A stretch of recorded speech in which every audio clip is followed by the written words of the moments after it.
Everybody, sorry for the late post of the blog. I've had some computer issues here this morning, but here's the latest on the alerts. First off, the winter storm warning is in effect in the pink shaded area to the south. Ryan Hoke will be on later today with an update on that. Does not include Louisville. Louisville's in the winter weather advisory all the way through 10 o'clock tomorrow morning for both of these alerts. Now, I know you're going to ask, can this be shifted north into Louisville or in Indiana, or could the warning get shifted south and the advisory replace it instead?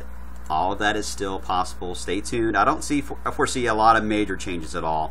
If there were to be a change, it would be because the Louisville area being a major metropolitan, and if there were problems were developed, they could upgrade to a warning. But stay tuned. Make sure to have the Way Through News weather app downloaded for free on your app. If you already have it, make sure it's updated to the new version of it. You'll know when you load it up and you see Kevin's face. Because the new version of it will allow you to get our weather alerts, and if we see any changes in the data or the amounts or the warnings and so forth, we will alert you and let you guys know. All right, so kind of a heads up there.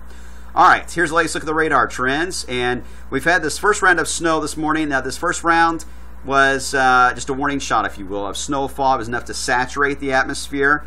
It's a good thing for snow lovers because it means the next batch is more likely to reach the ground. We'll get more out of it on the radar. Don't waste it on evaporative cooling, for those of you that love snow, I should say. But we did pick up a dust and a half inch in some areas and slickened up the roads around the area. Now we're in a break, so now is the time. If you need to get out, get some gas or anything, or you need to get some roses, perhaps you forgot them, you're just now realizing this, now's the time to do it, because after 1 o'clock, things will change in a hurry. All right, 20 degrees now, 15 in Salem, 21 in Campbellsville. It's cold everywhere, and the ground is cold, so everything's going to stick. Here's the setup, though.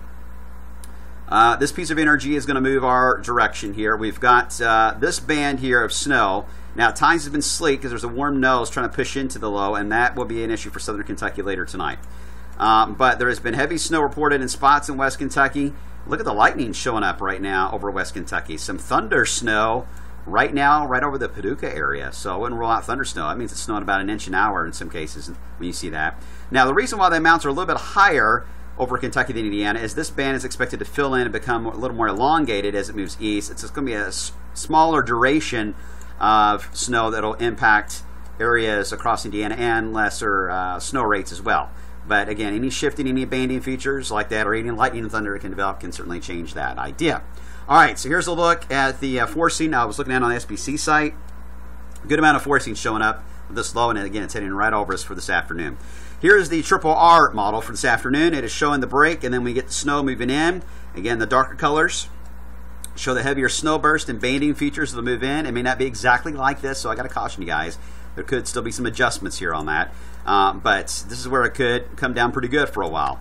And then we get into tonight, and this is where we get into problems for the overnight period, because this does not show precip type. It's all pretty much indicating snow on this, but there could be more of a sleet or freezing rain or drizzle scenario in our southern counties as the snow shuts off in that area. It does certainly end across Indiana. That's something to watch, because we're likely going to have ourselves in a setup overnight where we've got a snowpack on the ground. We're going to have a layer of warm air go over us. Now, that warm layer is going to prevent these snowflakes from forming. Instead, you get a raindrop, and that raindrop is going to fall. Now, the problem is, at the ground level, if we got a snowpack and we are 32 or lower, that whatever that raindrop touches will be freezing rain and create a light glaze. That is possible overnight tonight. Now, it looks to be light, but we will watch it carefully.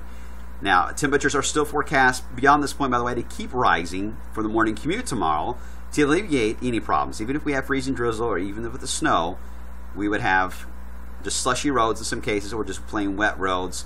As long as crews take care of things overnight, things will be fine for the morning commute. That's how things are trending now. But I got to caution that there is certainly a margin of error when it comes to this. Here's the RPM model. It shows the snow rapidly moving in this afternoon. Some of the banding features rolling in. And then you see the warm nose push in about the same time, 11:30 to midnight from the south. And it takes Louisville to 36 degrees at 3 in the morning. I'm not sold on that entirely yet. How we trend temperature-wise this evening is really going to tell the story. So it's really important to watch the 11 o'clock news tonight with Ryan, because that's really going to tell the story of how well the models are handling the warming potential here with the snow on the ground. But it looks light and drizzly. Could be freezing drizzle. Not ruling that out for the overnight. And then tomorrow, I'll get into more details, but remember this map. See how close the rain is tomorrow to Louisville. And in some cases, this is heavy precipitation. Ignore the temperatures for a minute. Just look at the precipitation rates. Now, this is crucial because, as you'll see in a minute, some of the soundings indicate that the northwest corner of this has room for dynamic cooling. So how warm are we going to be when that happens? That could very well set the stage for some heavy, wet snow. We will see how that plays out as we get a little closer. So kind of a heads up there. Some of the models that are coming in now for the midday time period on Sunday are trying to hint at that a little stronger than they did before. So I'm watching it. Everybody's watching that, I assure you on that. All right, here's the Schref model. 100% chance for snow tomorrow, or today. Easy. You see the problems we get into with a little more of the freezing rain and or snow or rain deal. It's going with all rain, though, during the day. And then we get into the little clipper on Tuesday. It's rain and or snow, or both, really. Doesn't look to be a big deal at this point. We see a lot of switching going on. Look at that. It's a mess. As far as snow amounts, now at least the range here, these are all the possibilities on the Schref model. They have tightened up compared to yesterday, which is good, even last night. The lower end now at about 2 inches, higher end about 6 inches. The black line's the mean or the median, and it's about 4. So 2 to 6 is what's given Louisville, and that's pretty much what we got in general for our area. Now I did push the 4 to 6 inch range into southern Jefferson County. I do think some of the higher totals will be found in that area. The reason why there's a little bit of an arc there across Indiana is there could be another band that could develop later on this afternoon and evening that could enhance totals that could get awful close to 4.5 or 5 inches. I didn't want to redraw another area at 4 to 6, but if I did, that's where I probably would put it, and that would be Madison, Carrollton, Cincinnati zone. We'll see if that plays out. I'm getting some hints of that on some of the short-range data. Otherwise, heavier south, Louisville right on the edge, or the heavier and lighter across Indiana. That's going to be the overall trend on this. And it's going to be a pretty snow, by the way. It's going to stick to everything. Big wet flakes, maybe some thunder and lightning. I mean, it's going to be picturesque. Get your cameras ready for this. But here's the problem for the overnight. Here's the sounding from the NAM. This is, again, ground level. Here's the atmosphere way up high. What we're looking at here is this is where snowflakes would generate. And when the moisture and the temperature line are far apart, there's a gap. It tells us that it's not going to be a snowflake, it's going to be a raindrop. Temperature at the surface, 31 degrees. It indicates freezing rain or drizzle. That's the reason why we're going with that for overnight. The soundings in the short range still support that idea. But then we get into Monday. Mentioned that rain. Here's the center of the low. This is the NAM, by the way, showing the rain band. And then it moves into northeast Mississippi. Now here's what's interesting. This jog north is a little further north, a bit, than what it was before. And that's going to be crucial now on that track, because that will tell us how much that precip shield gets close to Louisville and I-65 versus East Kentucky.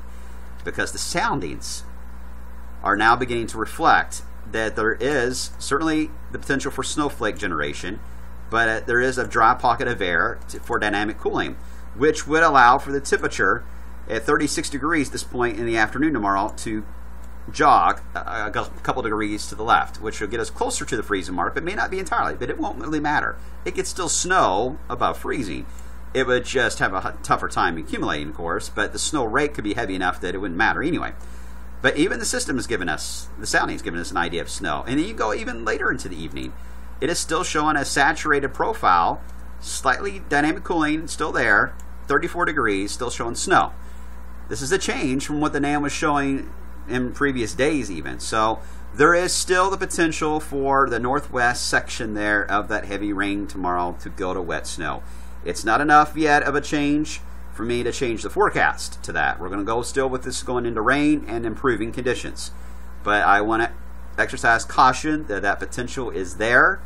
It will depend on how heavy the precipitation is and what our temperature is at the surface, and if we have any ability to dynamically cool the atmosphere down. Those three things are what we've got to figure out. Now the NAM is probably treated this way because the NAM does a better job at picking out the potential for a snowpack more than other models do. So it may be onto something. We will see if it's a trend. I'll end this on a positive note, guys. Stay tuned for the latest changes, but happy Valentine's Day.